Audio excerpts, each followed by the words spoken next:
Fala pessoal, tudo bem? Professor Admilson Costa, diretamente aqui do meu canal. Se você ainda não é inscrito, inscreva-se, tudo bem? Como eu falei na aula passada, o documento base para a sua leitura da história de Cabo Frio está aqui na descrição do vídeo. Beleza? Beleza? Massa demais. Pessoal, século XVIII e século XIX. Na aula passada nós finalizamos o slide falando que o Forte de São Mateus foi guarnecido novamente, né? Foi revigorado ali, praticamente revitalizado, porque ele era muito importante, né? Um forte que poderia combater invasões estrangeiras à região. Quando a gente fala de século XVIII e século XIX, nós precisamos lembrar o seguinte, que Cabo Frio passa por um processo de expansão da cidade. Nós veremos a ampliação de várias coisas, nós veremos a construção de tantas outras, nós teremos no século XVIII, né, que vai do ano de 1701 a 1800, nós teremos a expulsão dos jesuítas na segunda metade do século XVIII. Já no século XIX, que vai de 1801 a 1900, antes mesmo da chegada de Dom João aqui no Brasil em 1808, nós teremos o fim do estanco de sal, que é muito importante para as atividades econômicas que vão surgir em Cabo Frio, tudo bem? Na década de 30, no período regencial, nós teremos o engenheiro Major Henrique, que vai ser o cara responsável ali pelo plano de urbanização. Depois nós temos o Major Bellegarde ali com Dom Pedro II, né, fazendo vários projetos de construções dentro de Cabo Frio, tudo bem? Teremos a visita, né, do imperador à região, a doação de recursos financeiros que promoverão na Casa Charitas ali modificações que contribuirão muito para o período das doenças, né, das epidemias que afetaram a região. E nós temos também para falar um pouquinho, né, das perspectivas relacionadas à escravidão africana dentro de Cabo Frio, porque está mensurada aí no seu documento base para o concurso. Beleza, beleza? Então, eu vou colocar na tela para vocês a nossa primeira dinâmica aqui que eu separei, tudo bem? Lembra que eu citei para vocês no século XVII, expansão da cidade. Por isso a gente tem aí, ó, ampliação da igreja de Nossa Senhora da Assunção. Tá vendo? Massa. Construção da capela de Nossa Senhora da Guia, Morro de Itajuru, Igreja de São Benedito, Largo da Passagem em 1761. Cara, se isso tudo está acontecendo é porque está ampliando, está crescendo o fluxo de pessoas para essa região de alguma forma. Tudo bem, pessoal? A construção de uma armação de baleias em Búzios, fundação da capela de Nossa Senhora de Santana, incorporação à capitania de Cabo Frio ao Rio de Janeiro. E em 1759 a expulsão dos jesuítas. Ei, presta bem atenção. Opa, 1629, criação da Capitania Real. Olha que loucura, vamos lá. Início, Capitania de Cabo Frio existia? Não. Capitania de São Vicente. Cabo Frio estava dentro. Certo? Bacana. Século 17, criação da Capitania Real de Cabo Frio. Depois criou um distrito. Lembra disso? Bacana. Século 18, Capitania do Rio de Janeiro. Sabe por quê, pessoal? Nós vamos ter a extinção de São Vicente, etc e tal. Aí nós teremos, no século XVIII, por causa de terem encontrado o ouro lá na região das Minas Gerais, nós teremos a criação da Capitania de São Paulo, a criação da Capitania de Minas Gerais, a Capitania do Rio de Janeiro e, neste momento, então, a Capitania Real de Cabo Frio passa a fazer parte da Capitania do Rio de Janeiro. Ficou claro para vocês? Isso é de extrema importância. E aí, pessoal, depois nós temos, então, a expulsão dos jesuítas. Por que ocorre essa expulsão dos jesuítas? O Marquês de Pombal, buscando ali um despotismo esclarecido, querendo uma maior dominação de Portugal, promove, então, né, certas questões em relação aos jesuítas. Mas nós temos os jesuítas sendo expulsos ali do Rio de Janeiro e, por conta dessas expulsões, nós teremos, então, outras dinâmicas acontecendo na região. Beleza? Como eu citei para vocês, no século XIX, que inicia no ano de 1801 e vai até o ano de 1900, nós tivemos, então, a abolição do estanque de sal. O que é o estanque de sal? Pessoal, era uma determinação que só Portugal poderia fazer essa exploração, né, salineira, e ele proibia que as regiões fizessem aqui no nosso território. Tanto é que, por exemplo, no Rio Grande do Norte, que é um dos maiores produtores de sal do Brasil atualmente, não podia se explorar, na região de Cabo Frio também não podia se explorar. Com o fim desse estanque, no século XIX, cria-se um novo impulso e cria-se uma nova dinâmica em Cabo Frio, principalmente pelas instalações das salineiras, certo? E que essas salineiras vão reverberar no século XIX, ou no século XX, porque nós já estamos no século XIX, que vai de 1801 a 1900, beleza? O professor está dando umas deslizadas aí, né? 1701 a 1800 é o século XVIII, que é o que nós vimos. E agora nós estamos no século XIX. Tranquilidade?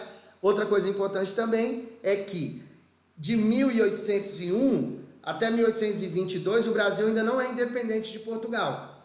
Então o fim do estanque ainda é Brasil colônia, certo? A visita e o atuar do engenheiro Major Henrique já é no período transitório para a regência, que vai de 31 até 40. Então em 30 ainda há ali o Dom Pedro I fazendo as dimensões e dando as ordens, né? No início da aula eu falei já na regência. Não, ainda está no período de Dom Pedro I, que vai de 1822 a 1831, certo? E o regencial de 31 a 40. Mas é dando início ao período regencial, né? Então o engenheiro Major Henrique recebe essas atribuições de Dom Pedro I e ele vai criar as primeiras ruas do município, ele vai fazer algumas coisas bem interessantes, ok? Eu até listei elas aqui para vocês, para que vocês não se percam. Olha lá. Dá uma olhada na tela aí, ó.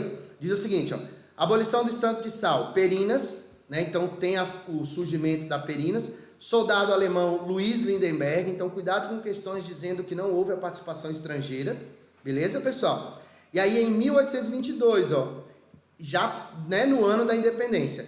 E a carreira em português João Gaga em 1872, já no final do século XIX. Tá, como eu citei para vocês, no ano de 30, anos 1830, né, aí durante essa década, a gente vai falar de período regencial, primeiras ruas do município e aí o primeiro plano de urbanização. Opa, uma região conhecida em 1503 só terá o plano de urbanização na década de 30 do século XIX, ok? Casa de Caridade Charitas, essa casa de caridade, como eu citei para vocês, de extrema importância para os doentes das epidemias que vão acontecer em Cabo Frio. Farol da Ilha do Cabo Frio, melhoramentos na Boca da Barra, importante demais, né? Projetou e construiu a proteção da fonte do Itajuru, e aí ela está aí citada na sua tela, está na imagem aí marcada com o brasão do Império. Beleza, beleza?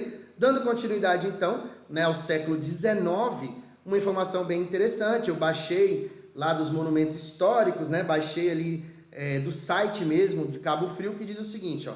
Em 1847, o Major Bellegarde, por ordem de Dom Pedro II, em uma visita à cidade, põe em prática o seu projeto de construção da proteção da fonte de Itajuru, marcada com o brasão do Império. Mais tarde, em 1896, foi construída uma caixa d'água no Morro da Guia e uma casa de máquinas junto à fonte, de onde a água era impulsionada até a caixa.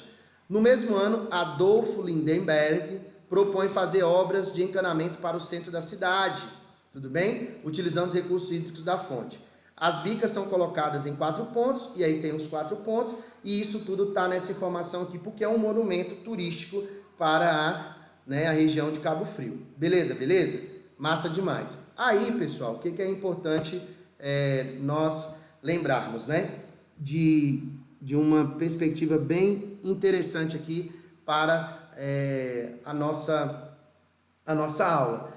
Todo este processo que foi feito aqui, que eu citei para vocês pelo Major Bellegarde, tem aqui uma interferência direta de quem? Dom Pedro II, entendeu? Então essa questão de ter ali um brasão, certo? Um brasão do Império, etc e tal, é justamente por isso, porque Dom Pedro II visitou a região, gostou bastante da região e ele fez doações. Nessas doações e nessas ordens, a construção da proteção da fonte, a própria questão da doação para a Casa Charitas, e que aí estabelece-se na Casa Charitas enfermarias, como eu citei para vocês, que irão né, de uma forma assim gigantesca, colaborar para o atendimento dos doentes, né, por conta da epidemia de varíola e tantas outras que nós vamos tratar aí. E nós vemos, né, assim, de uma forma bem interessante, que há também outras coisas que acontecem, como por exemplo, compra do atual prédio da Câmara Municipal, né, lá na Avenida Nossa Senhora da Assunção. Então, comprou-se aquele prédio, beleza. Decreto que cria a Vila de São Pedro da Aldeia, com terras desmembradas de Cabo Frio. Tá vendo? Então, Cabo Frio cede um território para a criação da Vila de São Pedro da Aldeia. Ou seja, o território de Cabo Frio ele vai sofrendo alterações. Sabe por quê? Porque em 1892, olha isso, distrito de Araçá é anexado a Cabo Frio. Beleza? Campos Novos em 1938 e depois Tamoios em 1943, as nomenclaturas que foram sendo transformadas, ok? Então isso é muito importante, que você percebe que a cidade, a região está passando ali por uma efervescência de investimentos, uma efervescência de acontecimentos. Isso é de extrema importância para a sua prova. E estes acontecimentos podem cair nas suas questões, de alguma forma, e você precisa estar atento a isso aí, beleza? Então, olha que interessante, como eu citei para vocês, comprou-se o prédio da Câmara e tal, decreto número 35, 1725 de 1892, criação da Vila de São Pedro da Aldeia, com terras desmembradas de Cabo Frio. Distrito de Araçá é anexado a Cabo Frio, Campos Novos em 38 e depois Tamoios em 1943. E aí você tem aqui, ó, outras ações desta época: melhorias no abastecimento de água, desobstrução da Boca da Barra, obra demandada para o escoamento da produção de sal. Isso aqui, assim, ó, de extrema importância, né? Com a retirada de entulho proveniente da derrubada da Casa de Pedra. Lembra lá da Casa de Pedra, em 1615 ainda. Construção da ponte de ferro sobre o canal Itajuru, em 1898, ligando a Restinga e a parte continental. Beleza, beleza? Cabo Frio e a escravidão, né? Então, nós bem sabemos que a escravidão findou em 1888 e dentro ainda, a época da escravidão, inúmeras rebeliões, tudo bem, pessoal, ocorreram, né, dentro de Cabo Frio, e nós temos com a Lei Eusébio de Queiroz, que era aquela lei que proibia o desembarque de escravos africanos no Brasil, a famosa Lei do Tráfico Negreiro. Nós temos então nas regiões de algumas regiões de Cabo Frio o desembarque, né? O desembarque ali clandestino destes seres humanos que infelizmente foram feitos foram feitos escravos, né? Isso é muito importante nós ressaltarmos aqui. Infelizmente aconteceu, certo? Então, a mão de obra escrava africana foi uma mão de obra muito utilizada tanto para o trabalho rural, né, e algumas vezes para o trabalho urbano, por conta dos famosos escravos de ganho, escravos que não estavam simplesmente só na lavoura. Mas boa parte da mão de obra da lavoura ela era escrava. E o fim da escravidão vai gerar alguns problemas econômicos para a região de Cabo Frio. Mas isso é só no século XX que nós vamos tratar. Tudo bem? Então eu finalizo por aqui esta aula de século 18 e 19 e te aguardo a nossa próxima aula para que possamos falar do século 20, certo?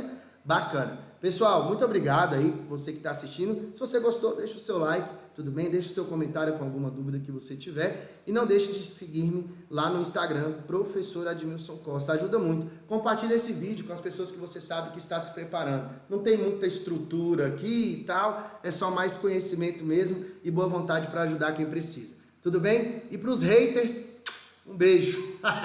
Galera, falou, um abraço, até a próxima.